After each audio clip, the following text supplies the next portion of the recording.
सर्वप्रथम सर्वांना श्री स्वामी समर्थ. स्वामी महाराजांच्या कृपेने तुमच्या सर्व चांगल्या इच्छा पूर्ण होत ही स्वामींचरणी प्रार्थना करते आणि आजच्या व्हिडिओला सुरुवात करते.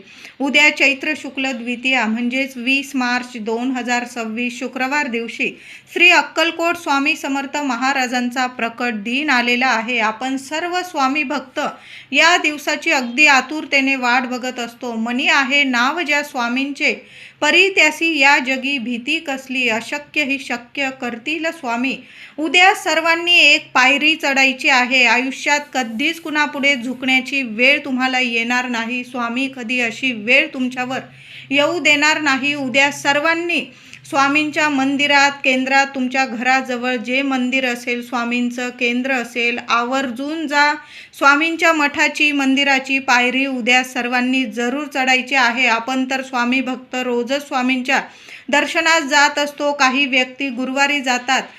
तुम्ही जर पहिल्यांदाच जात असाल, आवर्जून स्वामींच्या मंदिराची पायरी चढून तर बघा. कधीच कुणापुढे झुकण्याची वेळ तुम्हाला येणार नाही. मोठे मोठे शत्रू तुमच्या पुढे अगदी फिके पडतील. स्वामी माऊली आहे. तुम्हाला जर कोणी विनाकारण त्रास देत असेल, तुम्ही त्रासात आहात, संकटात आहात, कुठं जावं मार्ग सापडत नाही, उद्या ही पायरी म्हणजे स्वामींच्या मंदिराची पायरी आवर्जून चढायची आहे. सोन्यासारखे अनुभव येतील. सोन्यासारखं आयुष्य तुमचं घडवून टाकणार आहे स्वामी. बघा, स्वामी माऊली आहे. न मागता सर्व काही मिळवून देतील. स्वामींची इच्छा असेल ना तर तेवढी सेवा तुमच्या हातून जरूर करून घेतील.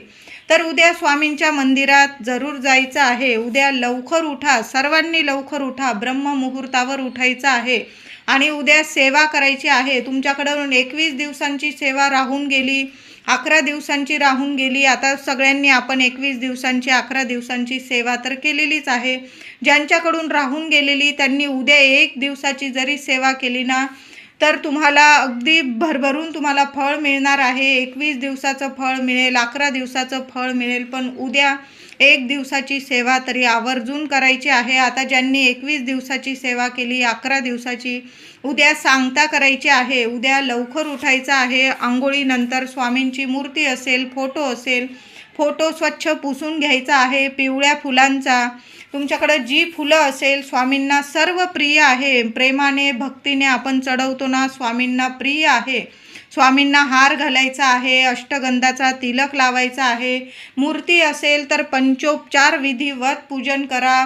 पंचामृताने अभिषेक घालायचा आहे. नंतर स्वच्छ पाण्याने छान असं वस्त्र, तुमच्याकडं स्वामींसाठी जे दागदागिने असतील ते चढवायचे आहे. अलंकार घालायचे आहे स्वामींना आणि स्वामींची मूर्ती स्थापन करायची आहे देवघरात. तुम्ही जर पहिल्यांदा स्वामींच्या मूर्तीवर तुम्ही आणलेली आहे मूर्ती, तर उद्या स्थापना तुम्ही तुमच्या घरच्या घरी तुम्ही ब्राह्मणाकडून करून घेत असाल तर अतिशय उत्तम.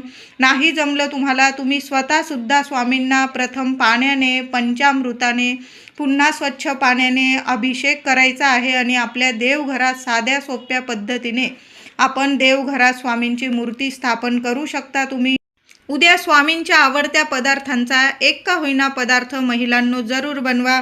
तुम्ही बाहेरून आणत असाल तरीही चालेल. स्वामींना पुरणपोळी, बेसनाचे लाडू, शिरा, बुंदी, वरण, भात, भाजी, पोळी जो तुम्ही नैवेद्य बनवलेला असेल ना, नैवेद्य जरूर दाखवा. सकाळी दाखवा, संध्याकाळी दाखवा. दोन्ही वेळेला नैवेद्य दाखवायचा आहे. तुम्ही संध्याकाळी नैवेद्य करत असाल तर सकाळी पूजा वगैरे केल्यानंतर दूध साखरेचा, खडी साखरेचा, गूळ खोबऱ्याचा असा नैवेद्य जरूर दाखवा. गणपती बाप्पाला सुद्धा फुलं व्हायची आहे.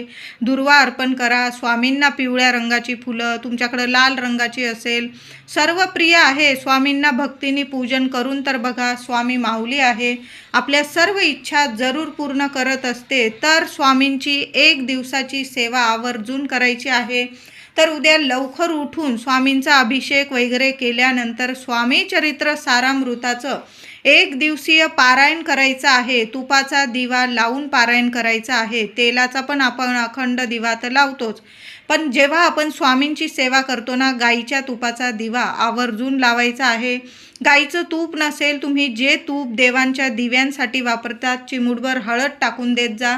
गाईच्या तुपाचा दिवा लावल्याचं तुम्हाला पुण्य फळ मिळणार आहे. आसन घेऊन बसायचं आहे, कुठलेच विचार करू नका आणि एक मांडी स्वामी चरित्र सारामृताचं 1 ते 21 अध्याय जरूर पठण करायचं आहे. लवकर उठून पहाटे जरी सेवा केली चालेल, फक्त दुपारी 12 ते 12:30 करू नका. तुम्ही सकाळी, दुपारी, रात्री केव्हाही तुम्ही 1 दिवसाचं स्वामी चरित्र सारामृताचं पारायण करू शकता. खूप सुंदर अनुभव येतील तुम्हाला. 1 ते 1.5 तासात तुमची सेवा होऊन जाणार आहे.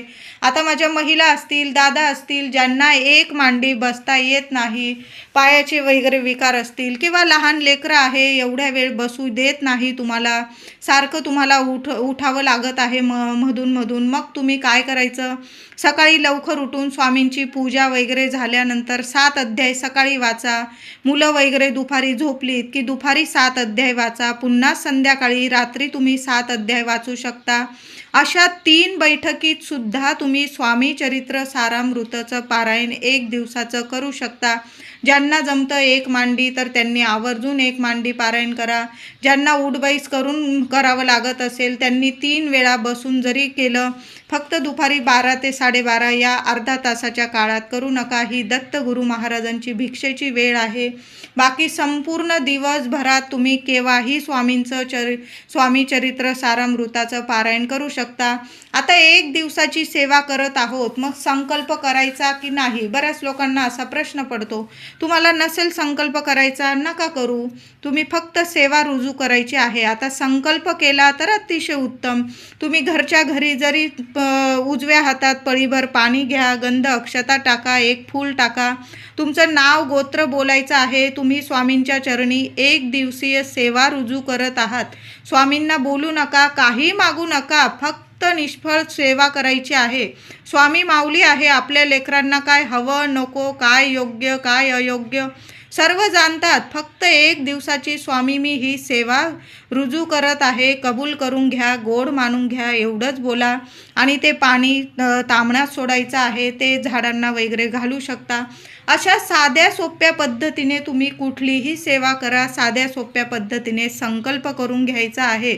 खूप सुंदर अनुभव येतील तुम्हाला. स्वामी चरित्र सारामृताचं असं 1 दिवसीय पारायण जरूर करायचं आहे. देवांना नैवेद्य दाखवा, सकाळी दाखवा, संध्याकाळी दाखवा, दोन्ही वेळेला नैवेद्य दाखवायचा आहे. आता तारक मंत्राची सेवा कशी करायची 1 दिवसीय आवर्जून करा. महिलांनो, दादांनो, कितीही कठीण काळ चालू असू द्या, कितीही त्रासात असाल, घरात मुलं ऐकत नाही, चिडचिड करता, मनायोग्य वागत नाही, कसेही वागतात किंवा तुमचा चिडचिडा स्वभाव आहे, घरात नकारात्मकता जाणवत आहे, कुठल्याच कामात यश मिळत नाही, तर काय करायचं आहे? स्वामींची पूजा वगैरे झाल्यानंतर शांत आसन घेऊन बसा. तुपाचा दिवा अगरबत्ती लावून घ्यायचं. जेवढं पाणी तुम्ही पिऊ शकाल किंवा मुलांना देणार असाल तेवढं पेलाभर पाणी घ्यायचं आहे तुम्हाला. उजवा हात त्या पेल्यावर तुम्हाला, पिण्याच्या पाण्यावर पेल्यावर तुम्हाला उजवा हात ठेवायचा आहे आणि अखंड 11 वेळा तारक मंत्र बोलायचा आहे तुम्हाला. कळालं असेल? पेल्यावर पाणी पिण्याचं घेऊन बसायचं आहे. आसन घेऊन बसा, दिवा अगरबत्ती लावून घ्या. शांत चित्ताने, कुठलेच मनात विचार आणू नका. शांत चित्ताने तुम्हाला पेल्यावर हात ठेवून 11 वेळा, अखंड 11 वेळा तारक मंत्र पठण करायचं आहे. नंतर ते तारक मंत्र पठण केलेलं पवित्र पाणी, तीर्थ प्रत्येकाने उद्या घरात जरूर आवर्जून प्यायचं आहे. थोडं घरात शिंपडावं लागलं तुम्हाला, जरूर शिंपडा. 4 दिवस वगैरे नसतील तर आवर्जून शिंपडा. मुलं पीत नसेल तर माठात टाकून द्यायचं आहे. उद्या कृपया सेवा करत आहोत आपण. शुक्रवार आहे. काही ठिकाणी मांसाहार वगैरे केला जातो. तुम्ही मांसाहार वगैरे करत असाल तर मग या सेवेचं पाणी, तीर्थ नाही दिलं तुम्ही कुणाला चालेल. पण उद्या नियम जरूर पाळायचा आहे. घरात किंवा बाहेर मांसाहार होणार नाही याची सर्वांनी जरूर काळजी घ्यायची आहे. जरी आपण 1 दिवसीय सेवा करत आहोत पण खूप प्रभावी सेवा आहे. स्वामींची सेवा करताना एवढा एक नियम तर आपण पाळू शकतो. शांत बसा, कुणाच विषयी वाईट विचार आणू नका. नाहीतर मग कुठलीही सेवा करा, ती सेवा स्वामी कबूल करणार नाही. स्वामी माऊली आहे, प्रत्येक जीव स्वामींना प्रिय आहे. आपण प्रिय, सर्वच प्रिय आहे स्वामींना. कुणाच विषयी कुणी कितीही त्रास देऊ द्या, त्याच्याविषयी सुद्धा उद्या स्वामींना चांगलं बोला. स्वामींना सर्व माहीत आहे, कोण कसं वागत आहे. कर्माचं फळ इथंच आपल्याला भोगावं लागतं. तुम्हाला आज कोणी रडवत असेल ना, उद्या तो सुद्धा रडणार आहे. एवढं मात्र लक्षात ठेवा. आणि स्वामींची सेवा करताना कुठलाही मोठा शत्रू असू द्या, त्याच्याविषयी सुद्धा वाईट मनात विचार आणू नका. शांत चित्त आपण आणि आपले स्वामी, बाकी सर्व स्वामींवर सोपवून द्यायचं आहे आणि फक्त सेवा करायची आहे. 100 नाही 1000% तुम्हाला फळ, सोन्यासारखं फळ मिळणारच आहे. अशा हेतूनेच आपल्याला सेवा करायची आहे. नाही फळ मिळालं तर बोला, सोन्यासारखं फळ जरूर मिळेल. एका दिवसात आयुष्याचं कल्याण करतील स्वामी. स्वामी माऊली आहे. अशक्य ही शक्य करतील स्वामी. आपण तारक मंत्र नित्य सेवा करतो आपण, आणि अनुभव सर्वांना आलेलेच आहे. तुम्ही प्रथम सेवा करत असाल, पहिलाच दिवस आहे, तरी पण करा. एका रात्रीतून तुम्हाला सोन्यासारखे अनुभव येतीलच. 100 नाही 1000% सांगते.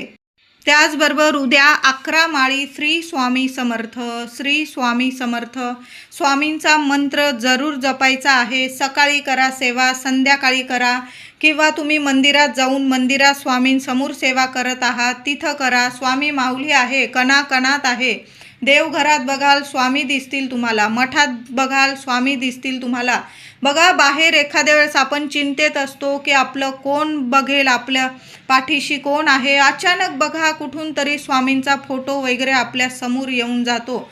हाच तर खरा चमत्कार आहे. स्वामी माऊली कधीच आपल्याला एकटं सोडत नाही, कायम पाठीशी आहे आपल्या स्वामी.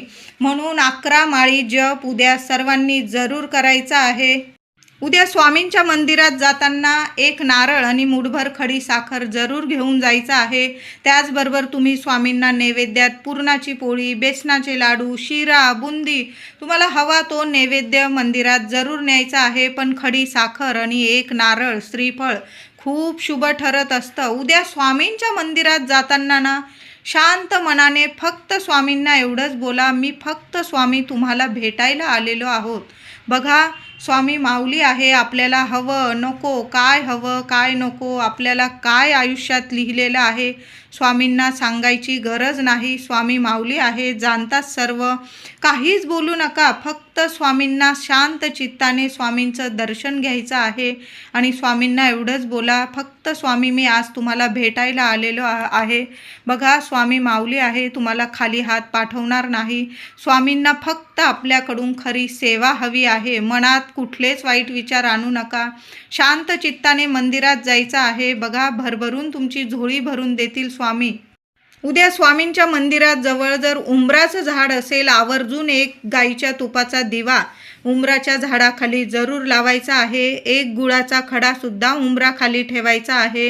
नमस्कार करायचा आहे. 21 प्रदक्षिणा किंवा तुम्हाला 108 प्रदक्षिणा घालायच्या असतील. उंबराला स्पर्श करायचा आहे. उद्या आवर्जून उंबराला स्पर्श करा.